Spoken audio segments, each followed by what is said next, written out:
Am I the asshole for not allowing a newborn at my birthday? I'm having a 30th birthday party. It's ladies only and asking people not to bring SOs or kids.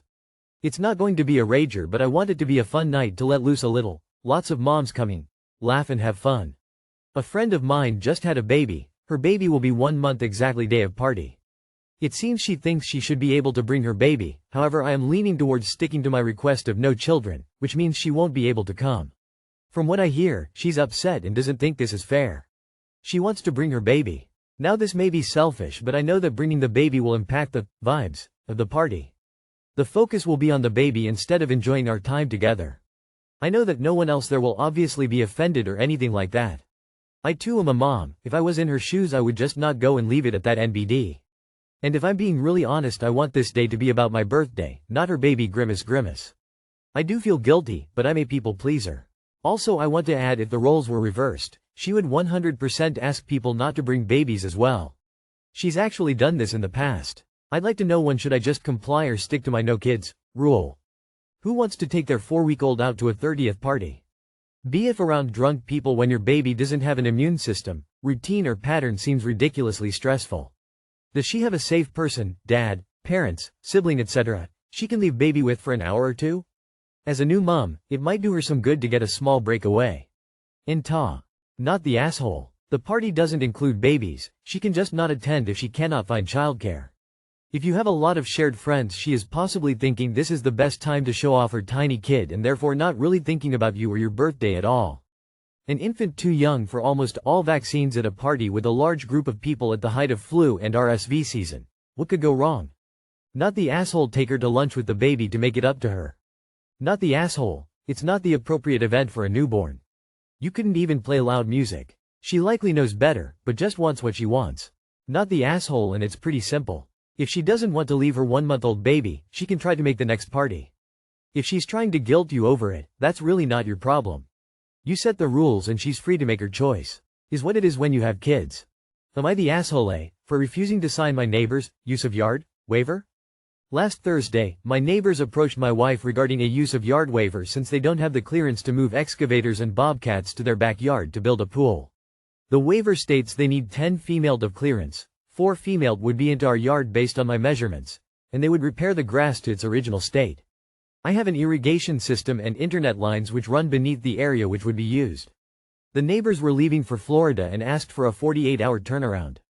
I spoke to the pool company on Friday and the PM said they need 10-12 female and they need the waiver because there is a good chance the ground will be totally torn up. It was my wife's 30th birthday this weekend, so this situation was not top of mind, but my neighbor knocks on the door Saturday afternoon asking for a response. I kindly explain I am not comfortable signing the current waiver given the typos, lack of notarization, and ambiguities regarding repairs. He takes it personally and storms out of the house complaining about how much money he is going to lose. Today, the project manager from the pool company knocks on our door asking what they can do to resolve this. I told him I really don't want my yard torn up, but at minimum a new waiver needs drafted and I would consider it. He then says we have an electrical easement which runs 1.5 female into our yard in the exact spot he wants to use and would just call for access. I check my plat design and deed to see there is not any easement running through the area they need. He leaves and the situation is still up in the air. Not the asshole. Putting in a pool is not some kind of emergency. They have the luxury of time to do their research before and didn't. You don't owe them the risk of destroying your property and putting your lines from different services at risk so they can go swimming. The nail in the coffin was the lie about the easement. Not the asshole. Right now, your neighbor has a problem. If the contractor digs up your yard, causes damage, disturbs something, fails to restore your yard or takes 3 months to do the work, then you both have a problem. The document as you've described it doesn't address liability or how disputes will be resolved. There is no upside to you signing this unless you have a particularly close relationship that you want to maintain with the neighbor. The pressure to sign this quickly is not a good sign. Did the contractor even mention what kind of ground protection mats they would employ to mitigate damage? Not only would I not want my yard torn up, but I wouldn't want the ground to be compacted either. 12 feet of clearance sounds like an excavator and perhaps a truck. Not the asshole, but it sounds like your neighbor might be hellbent on this plan. Do yourself a favor and consult a lawyer to be safe. Not the asshole. Your neighbor didn't give you sufficient time or correct information and then the project manager lied to try and manipulate you. I'd spell that out to both of them and let them know for those 2 reasons the access will never be granted. Before I would even consider a waiver, I would want to know. How much are they willing to pay for damaging your lawn?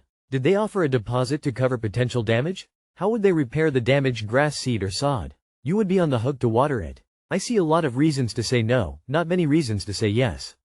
Am I the asshole for telling people I'm still going to drink at a bachelor party? A large group of friends and I are going to Tahoe for 3 nights for a bachelor party, guys trip. We haven't had one in over 2 years, later this month and over the last week drama has hit. Primarily by me. I'm 35M, have a 2-year-old and a 5-month-old. I'm using vacation time and bought a flight 4 months ago to go on this trip. I don't get out much nowadays with the 2 kids. I thought a few days with the boys and let loose would be awesome. The groom proposed last spring and their wedding is this upcoming March. It was revealed this past week that the fiancée is 3 months pregnant. The whole group was shocked but congratulatory. She is going to be pregnant for her wedding. A little while later the best man informed us that the groom quit drinking when she got pregnant. While they might drink later on in life, it would mean no drinking on the bachelor party. In solidarity the best man asked we don't drink also. The gist of what I said was hell no.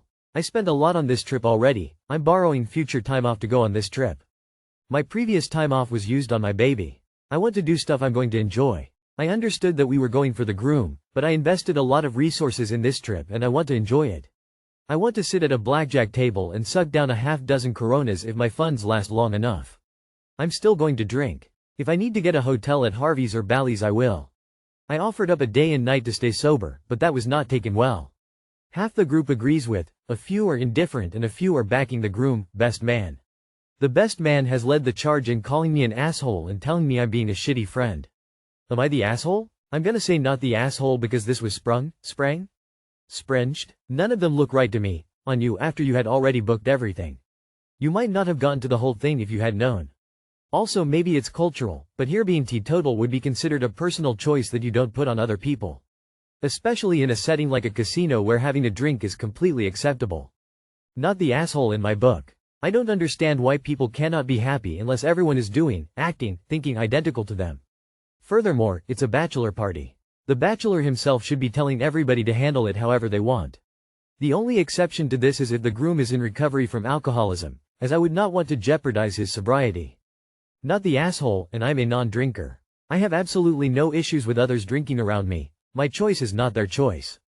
If you're spending that kind of money on what is essentially your vacation, you can absolutely drink, responsibly, of course. Not the asshole. If he doesn't want to drink, he doesn't drink. If he doesn't want anyone to drink on the trip, he should have said so before you booked it. End of story. Not the asshole. I'm shocked this would even be proposed for friends' trip. People quit drinking all the time, and need to understand that one of the challenges of going sober is that you have to be prepared for people around you to drink. Would this engaged couple go to their family's holiday gathering and expect everyone not to drink, to a company function? They can't dictate your behavior. I have 2 kids as well and totally feel where you're coming from. Time away like this is rare and you deserve to enjoy it how you will. Personally, I definitely keep a lid on the drinking over this weekend, so you're not that guy. But I'd 100% enjoy some spirits as an autonomous adult law. Not the asshole. He can go be sober with his wife. You paid for a vacation. You're expecting a vacation. Take a vacation. Honestly, it's unreal for a friend to require and not just suggest that. We are going to Miami but my wife is allergic to sand and in solidarity we cannot go to the beach. Am I the asshole for not telling my husband I'm going to bedroom to cry? Me, F32, and my husband, M31, were driving home from our friend's place. I still had to take the dogs out for a walk and it was past midnight. We both were tired. On the way we talked about something that was painful for me and I started to cry.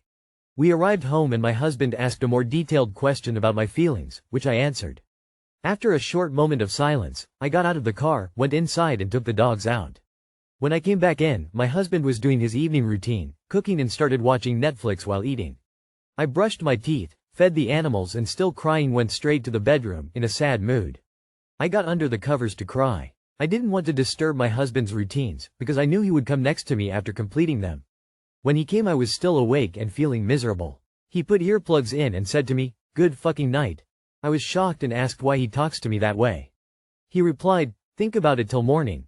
When I demanded to know what I did wrong, he told me that I had first offended him by getting out of the car in the middle of a conversation, which he would have accepted, But when I didn't inform that I was going to the bedroom after brushing my teeth, I offended him and did not follow good manners. I agree, we have a habit of telling each other when we are going to sleep, but this time I was emotional and just wanted to cry my feelings out. He eventually apologized for what he said, but I'm still really sad. English is not my first language and I apologize for any mistakes. Not the asshole, he responded very poorly to you, and I'm sorry for that. You should not have had to spell it out for him, as he knew you were upset. He should have given you the time and support you needed to move through your emotions and feelings, and provided that shoulder for you to cry on. He dropped the ball on this one, and I'm glad he apologized to you. I feel utterly sick for you reading this. Not the asshole at all. Him on the other hand? Totally you deserve far better. Imagine lacking empathy to the point you enter your bedroom and see your spouse crying and getting angry. The amount of people that lack empathy frightened me. Not the asshole, he would have come to check on you if he was actually concerned. Swearing at you like that when you're crying is really ugly behavior. I hope he doesn't often treat you like that. This story has way too little information. Why were you crying? Was he being mean, or did he just bring up a subject you didn't want to talk about? Did you leave the conversation in the middle because he was being aggressive, or did you decide you just had enough and left? We can't take your side or his side with this very incomplete story. I gasped it. Think about it till morning. He gets pleasure out of making sure you stew all night instead of talking it out?